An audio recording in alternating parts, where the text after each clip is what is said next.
Bonsoir à tous, soyez les bienvenus dans Planète Info. Dans un instant, le journal du climat et juste après notre discussion ce soir consacrée à l'état de santé des forêts françaises. Elles sont de plus en plus affectées par le changement climatique. Alors, comment les protéger? Comment aussi les adapter? On posera la question à nos invités. 84% des Français qui se disent inquiets pour les forêts. Ça, c'est une étude Opinionway réalisée pour les coopératives forestières françaises qui nous le dit. Et si on regarde le rapport publié par l'Institut national de l'information géographique et forestière, eh bien, on se rend compte que les forêts sont de plus en plus affectées par le changement climatique. Alors, on va essayer de comprendre pourquoi et comment avec nos invités. Et on va aussi, évidemment, parler de solutions pour protéger nos forêts. Marie Mamdjoglou est avec nous sur ce plateau comme chaque soir. Bonsoir Marie. On est également en compagnie de Manuel Fulchiron. Merci d'être avec nous. Vous êtes directeur adjoint et responsable forêt à l'IGN, c'est l'Institut national de l'information géographique et forestière. Je parlais du rapport et on aura l'occasion de l'évoquer ensemble. On est également connecté avec Églantine Goucotin, ingénieure forestière, présidente d'ICEF, ingénieure conseil en environnement et foresterie. Merci beaucoup d'être connecté avec nous depuis la Guyane, je crois, et on aura aussi l'occasion d'en parler, évidemment. On va commencer par poser un petit peu le cadre avec vous, Marie. Quelle est l'importance, la superficie des forêts françaises aujourd'hui? Alors, la forêt couvre un tiers du territoire métropolitain et contrairement aux idées reçues, eh bien, elle a gagné du terrain depuis maintenant près de 2 siècles. Idées reçues, pourquoi? Eh bien, parce que les Français, notamment les moins de 35 ans, connaissent relativement mal la situation actuelle des forêts. Alors, d'après donc le rapport de l'IGN, Lucie, vous en parliez à l'instant, 74% des personnes affirment que la superficie Ça, c'est de la le sondage, forêt... pardon, je vous coupe, c'est le sondage Opinionway dont on parle, les 74%. Oui, pardon, excusez-moi, tout à fait. 74%, merci. Je vous en prie. 74% des personnes interrogées affirment que la superficie de la forêt, donc en France, a diminué au cours des 2 derniers siècles. On voit donc clairement la différence avec les cartes. Et là, en revanche, c'est le rapport de l'IGN entre 1908 et 2022. La superficie donc de la forêt a presque doublé. Elle est passée de 10 à 17 millions d'hectares, avec néanmoins un très fort ralentissement ces 20 dernières années. Tendance fortement liée évidemment à la hausse des températures et à la baisse des précipitations. Là encore, plus d'un Français sur 4 estime qu'il n'existe aucune conséquence visible du réchauffement climatique sur les forêts. Et pourtant, situation totalement paradoxale, puisque les forêts gagnent du terrain d'un côté, et puis d'autre part, eh bien, elles sont de plus en plus menacées par le réchauffement climatique. Les arbres meurent de plus en plus, le rythme s'accélère, c'est près de 80% en 10 ans, ce qui représente concrètement une mortalité qui est passée de 7 à 13 millions de mètres cubes d'arbres par an. Manuel Fulchiron, sur ce qui peut ressembler à un paradoxe, comme le disait Marie, d'un côté on a des forêts qui s'étalent et en même temps les arbres qui sont plus malades ou qui meurent plus vite. Comment on explique ces deux choses qui ont lieu en même temps? Alors, c'est en effet 2 phénomènes qui n'ont pas grand-chose à voir entre eux. On a en effet les forêts qui s'étalent depuis le minimum forestier, donc en 1850. On était au pic de l'extension de l'agriculture en particulier. Et donc, depuis que l'agriculture recule, parce qu'on gagne en productivité, on abandonne certaines terres, la forêt regagne. Et donc, elle gagne en surface et elle continue à gagner. Cette année encore, elle a gagné et elle est un peu plus étalée que l'année dernière. Après, sur la santé des forêts, là, c'est un tout autre sujet. Et c'est en effet l'intégration des conséquences du changement climatique, les sécheresses, les canicules, qui donnent des coups dans les arbres, qui petit à petit s'affaiblissent et puis finissent par mourir ou par s'affaiblir très fortement, perdre des branches, perdre des feuilles. Et donc voilà pourquoi il y a 2 phénomènes qui ne sont pas contradictoires. Qui ne sont pas contradictoires finalement, il faut parler des deux. Ils sont simultanés. On va voir, Marie, avec vous, les conséquences de ces arbres qui meurent et ensuite on ira plus en détail avec nos invités sur ces questions. Quelles conséquences? Les conséquences sont évidemment désastreuses puisque, évidemment, en perdant les arbres, eh bien, la planète affaiblit son poumon vert, la capacité à absorber le carbone progresse moins vite que par le passé, avec une moyenne de 40 millions de tonnes de CO2 par an, soit moins d'un tiers en une décennie. Et puis, autre conséquence désastreuse, eh bien, ce sont les milliers d'espèces qui ne peuvent pas survivre sans être dans des espaces forestiers denses. Alors ça veut dire aujourd'hui, Manuel Fulchiron, que le puits de carbone qui est la forêt, que sont les forêts françaises, fonctionne moins bien, voire rejette du CO2 ou pas? Alors, il ne rejette pas de CO2. Pas pour l'instant. Aujourd'hui. Il fonctionne moins vite, comme ça vient d'être dit. On est passé de 60 millions de tonnes dans la décennie précédente à 40 cette année. Ce bilan-là, il est la somme de la croissance des arbres qui meurent, et puis des arbres qui sont récoltés pour la filière bois. Puisque le bois, c'est non seulement un atout pour le climat par les arbres qui séquestrent du carbone, mais aussi par les matériaux bois qui sont donc neutres en carbone, qui peuvent venir remplacer des matériaux gourmands en énergie fossile. Donc ça ralentit, ça continue à progresser aujourd'hui, mais en effet, puisque ça meurt plus, on l'a dit, ça progresse moins vite. Églantine Goucotin, quel regard vous portez aujourd'hui sur la santé, l'état de santé des forêts françaises? Pour l'instant, on en parle globalement, mais on verra après qu'aussi il peut y avoir parfois des spécificités, mais d'un point de vue général. Oui, d'un point de vue général, effectivement, je suis personnellement très inquiète sur la santé des forêts en France. Effectivement, on a évoqué l'inventaire forestier national. On voit que la croissance en fait diminue. En fait, on a une production forestière qui est moindre par rapport aux années précédentes. Donc, on a une croissance qui ralentit.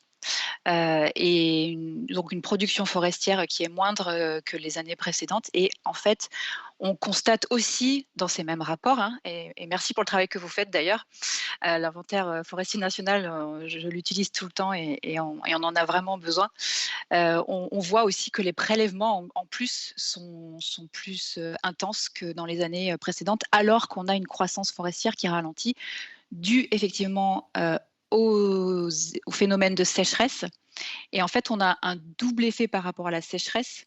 On a une prolifération en fait des parasites, comme les scolites par exemple. L'épicéa, par exemple, est particulièrement touché. On le voit sur les images ici, tout simplement. On peut aller se promener en forêt, on va voir ces épicéas qui commencent à brunir, etc. Donc, on a vraiment visiblement une image d'une forêt effectivement qui est en souffrance, qui est en stress hydrique. En fait, les végétaux se mettent un peu en dormance et ce qui fait qu'ils sont moins résistants aux parasites. Les parasites, du fait du réchauffement aussi, se développent plus. Par exemple, là, on a eu des températures. On a vu on a eu la météo tout à l'heure. On le voit, on a quand même des températures assez exceptionnelles.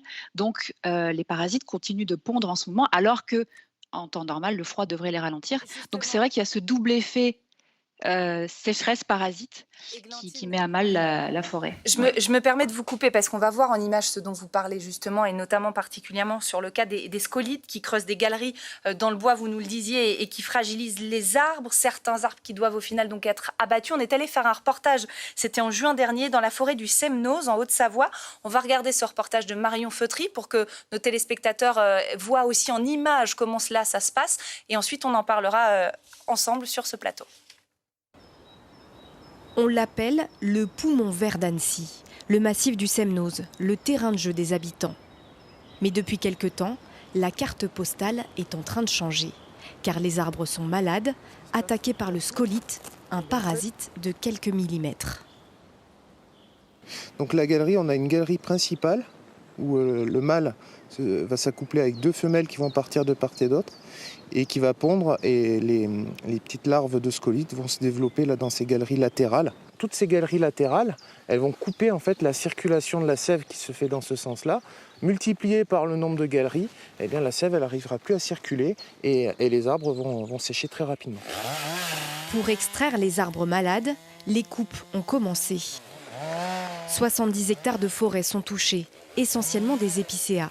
Ici, la présence du scolite n'est pas nouvelle, mais le phénomène s'accentue avec le réchauffement climatique. Comme c'est un massif calcaire des Préalpes, les sols sont quand même très pauvres et ont très peu de réserves en eau. Donc effectivement, les arbres du Semnoz sont quand même très sensibles à la sécheresse. Et les sécheresses à répétition qu'on connaît depuis 2017-2018 ont fragilisé les arbres et ouvert la porte à cet insecte, le Botrytis scolite. 7000 arbres vont être abattus avant d'être revalorisés sous forme de mobilier urbain, de combustible ou de copeaux de bois pour l'agriculture. Cet épisode est aussi l'occasion de s'interroger sur la gestion des forêts à long terme.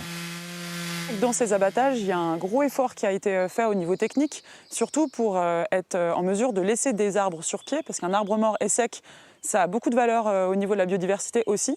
Donc il y a un travail pour vraiment cibler les coupes. Et dans un second temps, c'est quelles espèces on plante pour être résilientes dans 100 ans, 150 ans. Dès cet automne, 4000 arbres vont être replantés, des espèces méditerranéennes mieux adaptées au changement climatique pour redonner des couleurs à la forêt du Semnoz. Manuel Fulchiron, là on a pris l'exemple du scolite et des épicéas. Est-ce qu'aujourd'hui ces parasites qui sont favorisés, je crois, dans leur reproduction par le réchauffement climatique sont la première menace pour nos forêts françaises ? Alors, l'épicéa, c'est une des 60 essences de la forêt française, donc il s'attaque aujourd'hui le scolite s'attaque que à l'épicéa, donc c'est pas une menace qui va raser toute la forêt française.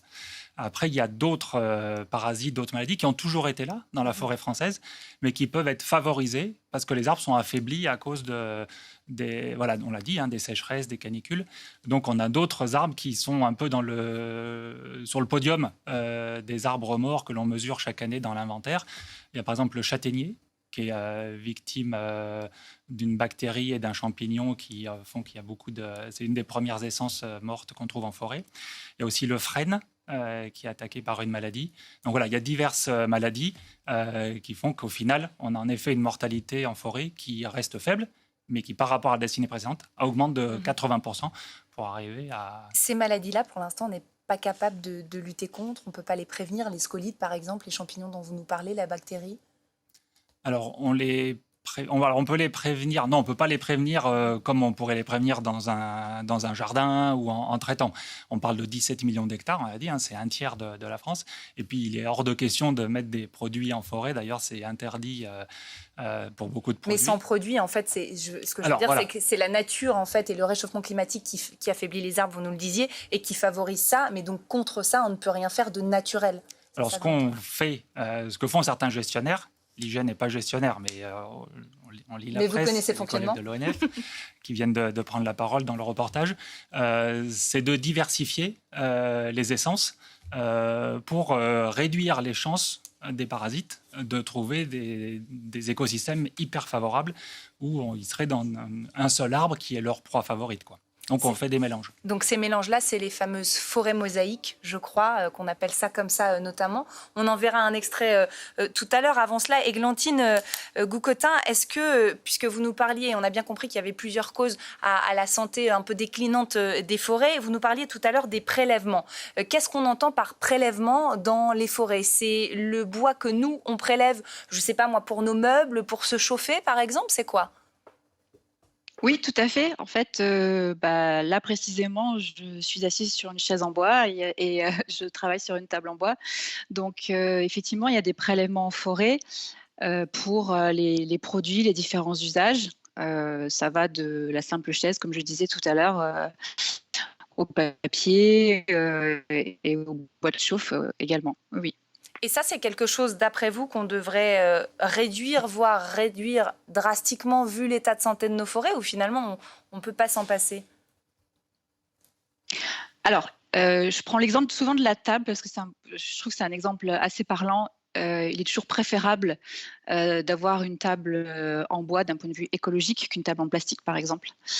Donc, mon discours, c'est pas de stopper complètement la production, puisque si la production est menée de façon durable et multifonctionnelle, et je pourrais expliquer ce qu'est la multifonctionnalité en forêt, on peut prélever pour les besoins de production, nos besoins en produits bois et en produits dérivés de bois. Le problème, c'est qu'effectivement, aujourd'hui, on a des modèles forestiers qui, pour moi, ne sont plus adaptés face à l'ampleur des enjeux qui nous attendent par rapport aux dégâts causés par le dérèglement climatique. Concrètement, ça veut dire quoi quand vous dites qu'ils ne sont plus adaptés ? Qu'est-ce qu'il faudrait faire ? Par exemple, pour moi, aujourd'hui, il faut absolument revoir le modèle plantation-coupe-rase. Et comme on le disait tout à l'heure, le mot d'ordre, c'est la diversification des essences forestières. Il faut absolument favoriser des forêts résilientes. c'est-à-dire des forêts qui se rapprochent le plus possible d'un écosystème forestier au naturel, et c'est donc une diversité d'essences. Et c'est ça qui fera qu'on arrivera à faire des forêts qui sont renforcées et qui pourront faire face au dérèglement climatique, aux effets du dérèglement climatique. Alors cette solution-là, vous nous en avez parlé tous les deux. On va regarder ce que ça donne dans le Nord-Isère, puisque comme dans beaucoup de lieux en France, on commence à y penser justement, à mettre différentes essences dans une même forêt, notamment pour, comme vous nous le disiez, éviter la prolifération des maladies ou des petits parasites qui se baladent d'un arbre à l'autre. On va regarder ce que ça donne et puis on en parle juste après. Voici cet extrait. La stratégie désormais, c'est de replanter une forêt mosaïque d'une quarantaine d'essences différentes, certaines venues d'ailleurs, là où il fait chaud depuis longtemps. On a mis des essences qui viennent des Landes, qui viennent d'Italie, qui viennent de Provence. Et c'est des essences qui sont plus résilientes au climat de demain. Nous, ce qu'on essaye de faire vraiment, c'est d'adapter nos essences par rapport au réchauffement climatique, et essayer aussi de diversifier, de ne pas mettre tous nos œufs dans le même panier. Parce que si demain on a une crise sanitaire sur une essence, on pourra se rattraper sur une essence secondaire. Manuel Fulchir, vous nous en parliez de cette solution tout à l'heure. Est-ce qu'on sait, est-ce que vous, dans votre rapport, vous êtes en capacité de dire aujourd'hui ce que ça représente, ces solutions-là, sur l'ensemble des forêts? Est-ce qu'on sait à quel point la diversité des essences qui se met en place est importante ou pas? Alors, nous, on mesure sur toute la France de manière statistique, donc on a des dizaines de milliers de points, mais on ne va pas mesurer à l'échelle du demi-hectare ou de l'hectare qui est replanté par l'ONF ou par un propriétaire privé, etc., quoi. Donc, ce qu'on peut dire, en tout cas, c'est qu'on reste avec une forêt très mélangée, où il y a essentiellement de la régénération naturelle. Donc, ça veut dire que c'est le sol et le climat qui choisissent les arbres qui vont rester dans le futur. Hein, c'est la sélection naturelle. Donc, on est sur une forêt très mélangée, mais on ne va pas mesurer aujourd'hui les premiers efforts de mélange que peuvent faire les uns ou les autres dans des modifications de pratiques. Après, ce qu'on mesure, c'est certaines modifications de pratiques. On a évoqué les coupes. Aujourd'hui, on voit que les coupes, c'est-à-dire les prélèvements, ils se transfèrent des essences qui allaient plutôt bien ou qui vont plutôt bien aujourd'hui vers des essences qui sont plus touchées par la mortalité. Donc quoi, par exemple? Par exemple, l'épicéa est beaucoup plus récolté aujourd'hui qu'il ne l'était il y a quelques années. Parce qu'en fait, une fois qu'on a vu que les arbres étaient malades ou morts, on va se dépêcher de les récolter pour arriver à en faire quelque chose. Donc ça, c'est une bonne pratique quelque part pour un arbre qui va mal de penser à la réutilisation d'une autre manière. Voilà, donc il y a certaines adaptations des pratiques et on voit qu'on récolte un peu moins de feuillus et un peu plus de ces résineux épicéas qui sont devenus la première essence récoltée, alors que ce n'était pas le cas jusqu'à il y a quelques années. Donc on mesure certaines évolutions, mais pas toutes, et en particulier sur le mélange d'essences, qui est vraiment du travail d'orfèvre, hein, c'est ce que font les gestionnaires. C'est quasiment du pied à pied, comme ça a été montré dans le reportage. Donc ça, on ne le mesure pas à l'échelle de la France, quoi. On va s'intéresser un petit peu plus précisément, puisque vous vous y trouvez, à la Guyane, Églantine Goucotin, à la Guyane française, et à la forêt amazonienne qui est en partie sur ce territoire. Qu'est-ce qu'elle a de particulier, cette forêt-là ? Alors, on est sur un écosystème forestier qui est complètement différent. On est sur de la forêt tropicale. Et en fait, on a des modèles forestiers, des modèles de gestion forestière complètement différents, avec assez peu de prélèvements à l'hectare. Là, c'est carrément un défrichement qu'on voit sur le terrain. Je ne sais pas si on est en Guyane.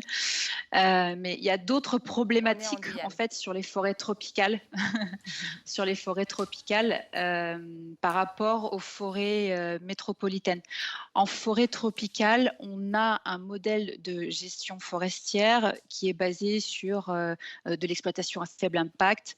On récolte que quelques essences par hectare. On a des concessions beaucoup plus grandes. Enfin, on est sur des dimensions beaucoup plus grandes. Les pratiques et l'écosystème est complètement différent.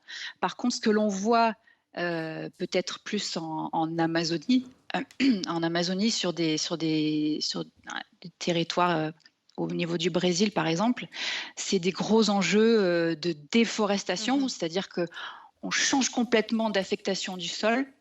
On passe de forêt, par exemple, à plantation de soja, qui est en grande partie exportée en Europe et en France, d'ailleurs. Et là, c'est un autre problème qui est hyper important également, puisque là, on perd complètement le couvert forestier. Mais ça, c'est vraiment des problématiques plus au niveau de l'Amazonie, côté brésilienne. En France, sur la Guyane, on a déjà le parc national de Guyane qui couvre une bonne partie de la forêt. Donc les problématiques sont vraiment très différentes. Après, la Guyane souffre aussi de la sécheresse. Petite anecdote, je suis arrivée de l'aéroport et j'ai vu 4 départs de feu en venant me loger à mon petit hôtel où je suis basée. Donc on ressent quand même aussi les effets du dérèglement climatique avec un climat qui se réchauffe et des conséquences sur des départs de feu, par exemple, plus importants. Quand la forêt va mal ou va moins bien qu'avant, on peut, je pense, dire les deux, et on le disait, en fonction des territoires aussi, on n'a pas toujours les mêmes problématiques, si ce n'est la conséquence globale du réchauffement climatique qui fragilise les arbres. Mais quand les forêts vont mal, ça a aussi des conséquences sur toute la biodiversité qui s'y trouve. Est-ce que l'un comme l'autre, Manuel et Églantine, vous avez là-dessus une analyse sur les conséquences sur cette biodiversité d'arbres qui meurent, d'arbres qui grandissent moins vite? Manuel? Alors ça, c'est difficile à mesurer. Les forêts sont des écosystèmes qui se développent sur des centaines ou des milliers d'années pour les forêts vierges.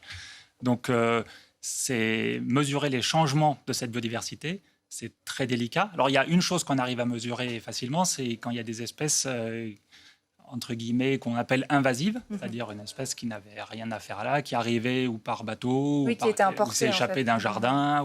Donc ça, on arrive à le mesurer facilement, et on le mesure. Et ça représente quoi en France pour nos forêts, par exemple? C'est une menace qui est très, très importante, ou c'est une menace que l'on surveille, qui n'est pas très importante par rapport au changement climatique. Après, il y a un effet immédiat, ça a été mentionné, les arbres morts, par l'adjointe, je crois, d'Annecy, c'est en effet des habitats pour tout un tas d'espèces qui sont inféodées à ces arbres morts. Donc plus il y a d'arbres morts, on pourrait dire, plus ces espèces-là vont pouvoir se développer. Donc c'est un petit côté favorable. Après, sur le long terme, mesurer ça, on n'est pas capable de le mesurer aujourd'hui, quoi. Églantine Goucotin, quel regard vous portez sur les conséquences de l'état de santé de nos forêts que ça peut avoir sur la biodiversité de ces forêts, justement? Oui, alors les arbres sont des écosystèmes parfois en eux-mêmes, hein. Et on le disait tout à l'heure, on l'a entendu dans le reportage, un arbre mort représente aussi un écosystème intéressant. Et notamment dans les systèmes de certification forestière, on préconise de laisser les arbres morts. Alors, quand c'est une invasion de parasites, on va peut-être pondérer autrement, mais il y a des arbres morts il faut bien nuancer, il y a des arbres morts au naturel dans les forêts qui sont nécessaires et qu'il faut laisser parce qu'ils représentent des habitats pour la biodiversité, justement. Après, les forêts aujourd'hui en France métropolitaine sont en souffrance et forcément l'habitat qu'elles représentent pour les nombreuses espèces est également en souffrance, et donc les conséquences sur les espèces est assez automatique. Donc on aura également une perte de biodiversité au niveau des espèces forestières, ça c'est sûr. Une question un petit peu plus politique pour terminer cette discussion. Vous n'êtes pas sans savoir que le président de la République, il y a quelques semaines, a annoncé la planification écologique. Donc le but, évidemment, c'est de réduire les émissions de gaz à effet de serre qu'on produit notamment en France. Les forêts françaises, elles font partie de ce plan-là. Elles devront absorber 10 millions de tonnes de CO2 de plus qu'en 2019. C'est ce qui est inscrit donc d'ici à 2030 dans la planification écologique. Manuel Fulchiron, on disait tout à l'heure que cette absorption de CO2 par les forêts, elle se complique un petit peu sous l'effet du réchauffement climatique. Est-ce que vous pensez que c'est raisonnable, atteignable de demander ça à nos forêts en quelque sorte? Alors ça, je ne peux pas vous répondre par oui ou par non à cette question-là. Ce qui est sûr, c'est que dans le cycle de vie d'une forêt, il y a un moment où elle va stocker beaucoup de carbone, au moment où les arbres sont jeunes et ils poussent très vite. Puis ça va se ralentir, et puis où les arbres vont tomber parce qu'ils sont vieux et morts, où ils vont être récoltés, et donc elle va s'arrêter, et puis on va repartir. Donc dans l'absorption du carbone dans une forêt, à un endroit donné, ça varie, en plus et en moins. Ensuite, sur le fait de savoir si c'est atteignable ou pas, ce que je peux vous dire, c'est qu'à l'IGN, on va instrumenter et suivre tous ces éléments-là en continuant ces inventaires. J'en profite parce que c'est un écosystème assez complexe, la forêt. Il y a beaucoup de chiffres. J'ai parlé de dizaines de milliers de placettes. C'est des millions de données qui sont exploitées. Et donc, on fait une synthèse chaque année. Je ne sais pas si on la voit. On la voit, absolument. Qui est vraiment bien faite et accessible à tout le public. Et on parlait des chiffres du sondage Opinionway. Je pense que c'est utile pour les Français qui veulent approfondir les choses. C'est très accessible. C'est sorti la semaine dernière. Et donc, c'est en ligne. Ça permet de mieux comprendre effectivement ce dont on parle aussi. Et ça permet de regarder la forêt sous différents angles, parce que la forêt, c'est un écosystème complexe, comme on l'a dit. Donc voilà, donc on va mesurer cela. On le mesure déjà, on va continuer à le mesurer. Il y a aussi une mission qui a été confiée à l'IGN de suivre l'impact ou l'efficience de tout le plan de renouvellement de la forêt, ce qu'on a appelé le 1 milliard d'arbres. Donc, voir comment ça se passe, si ce qu'on plante, ça pousse ou à quelle vitesse, etc. Donc, on va être le thermomètre de ce plan-là, en fait. Ouais, sur 1 milliard d'arbres d'ici 2031, si je ne m'abuse, c'est aussi dans la planification écologique. Églantine Goucotin, le mot de la fin, justement, sur cette question de la planification écologique qui prend en compte les forêts, leur capacité de puits de carbone. Vous en pensez quoi? Quelle est votre position? Je pense qu'on prend un petit peu le problème à l'envers. En fait, c'est bien de replanter sur des forêts qui ont été sinistrées. Lorsque la régénération naturelle n'a pas pu démarrer, donc c'est pas tout de suite qu'on va pouvoir le constater. Après un suivi avec des protocoles en place bien précis, c'est lorsque la régénération naturelle n'a pas fonctionné qu'il faut penser aux plantations. Et là, il faudra penser biodiversité. Attention aux essences dites adaptées au climat. Pour moi, la plus grande certitude qu'on a sur les dérèglements climatiques, c'est qu'on ne sait pas ce que sera le climat de demain. Donc, grande prudence sur les espèces. Il y a une application qui a été développée. On mettrait du cèdre de l'Atlas de partout. Donc, grande prudence sur les essences qui sont soi-disant adaptées au climat futur. Donc, attention avec ces prédictions sur des choses qui ne sont absolument pas certaines. Ce qu'il faut, encore une fois, c'est favoriser la résilience des forêts. Donc, il faut des forêts qui soient le plus proches des écosystèmes naturels. Donc, plantation de monoculture, coupe rase. Il faut absolument revoir ce modèle-là pour un modèle beaucoup plus proche d'un écosystème forestier naturel qui remplisse pleinement ses fonctions de carbone, de biodiversité, par rapport au cycle de l'eau également. Merci. Donc, elle est plutôt sur de l'irrégulier. Merci beaucoup, Églantine Goucotin, d'avoir été avec nous.